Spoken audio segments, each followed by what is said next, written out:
Who knew people wanted to talk hockey in the summer in Saskatchewan? They actually do. We can talk about that. We will get around to your Moose Jaw Warriors. But the NFL ticket prices slashed. Can somebody please write in with some information on that, whether it be the Prairie Mobile text line 840-8777, 306-840-8777. Here it is, Mark writing us on Facebook. FYI, end zone seats for the Raiders-Packers exhibition game in Winnipeg have been slashed down to $94, which should help with attendance a little bit. From what, though? I don't, $250, $300. I don't know. So $100 to see a bunch of scrubs that aren't going to make the team play. I don't know. $100 is $100. James, you've been following this? I mean, a little bit. When I went out to school for radio, I went to Vancouver, and they had the American Bowl, which was with Seattle and the 49ers. In BC Place? BC Place. It sold out, which was fantastic. I got to see, it was only a couple of snaps, but you get to see, Steve Young, Jerry Rice, Garrison Hurst was with the Niners at that time. Warren Moon Idley, I believe, didn't play in the game when he was with Seattle, but, sometimes it's just there to say I've seen it. That's a different market. It's a different market. Vancouver's an NFL market, right? I agree with you, but I mean, I think it's tough to ask in this day and age that much for a price, like you said, to watch a bunch of third and fourth stringers. Well, I mean, right? You can complain all you want about guys making $85 billion a year, but let your dollars speak it. Don't pay $400 for a ticket, because if you pay $400, then they're going to not want $40 million a year. They're going to want $50 million a year. Then your tickets are $600.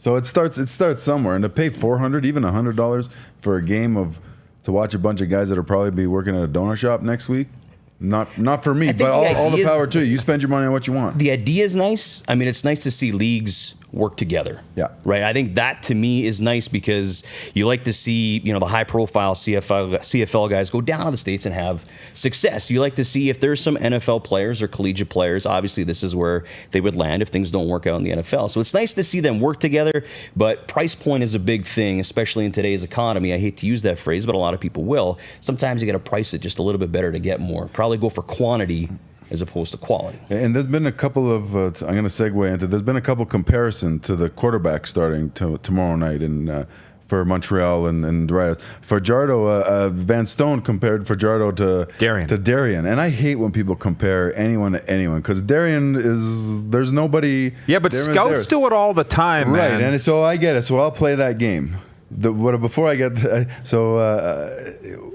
2007, coming here, first year on the Riders. I'm sitting on the bench.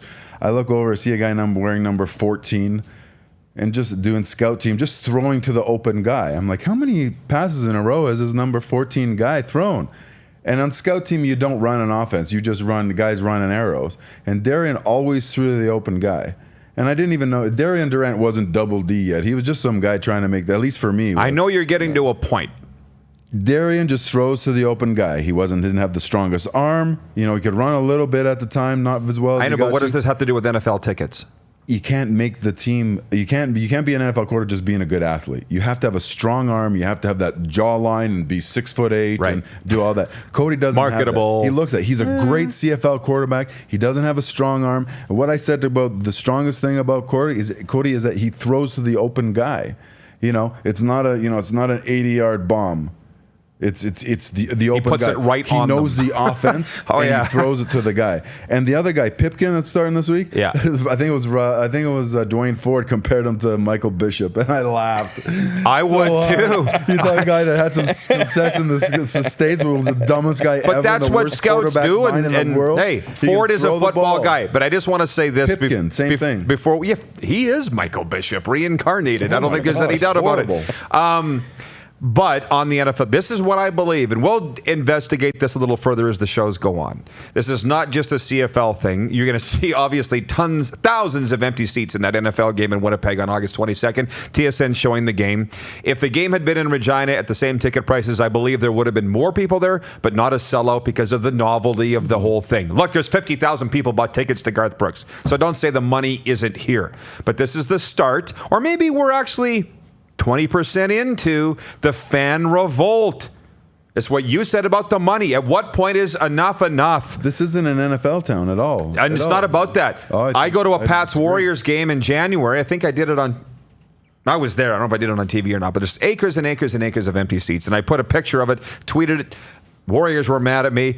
But I don't care. It wasn't about the Warriors. It was about the fact that there's thousands of empty seats on a Saturday afternoon in a nationally televised game. No, I didn't do it because Sportsnet was carrying it. And I got 7 excuses from everybody, from fans. It's too cold. It's a bad start time. We see the Pats too much. It's this, it's that. And then we get into the summer. Oh, it's Thursday night. Oh, it's Saturday of August long, and I'm not going to go. Shut up! Yep. You're either going to go or you're not going to go. And fans have had enough of being gouged. The difference in the WHL is $20, $22 tickets. Like the Red Sox tonight. Do my vouchers count from the regular season? I don't know. If they don't, I'll show up and pay the $12 at the door. Who cares? People bitch there's not enough to do in this town. Go to the ball game tonight. Yes. But I'm just saying, the fans get greedy, the owners get greedy, and it's the fans that have to pay, and they're taking it up the tailpipe, and they've had enough.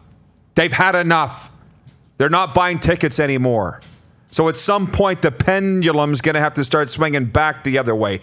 That's what it is. The thought process of the fan is different, is the way I view it, right? I mean, everybody gets excited about season tickets. If your season ticket base is up 15%, that's great, right? I mean, that shows people are buying in. The other thing, too, it's walk-up that matters. It's walk-up where you lose your seats. The other thing, too, is, you know what? I know I get the argument where it's, you know, trying to find something to do. The Western Hockey League, it's a cheap ticket. Yes, it'd be great. But the other thing, too, is that to be a season ticket holder and to try and make every Tuesday or Wednesday game when you have kids that are in soccer, dance, their life takes control of all of us, right? I mean, it's just the way it is. I mean, that's in the CFL having weekend games. Fantastic. Really, there should there. No, I agree.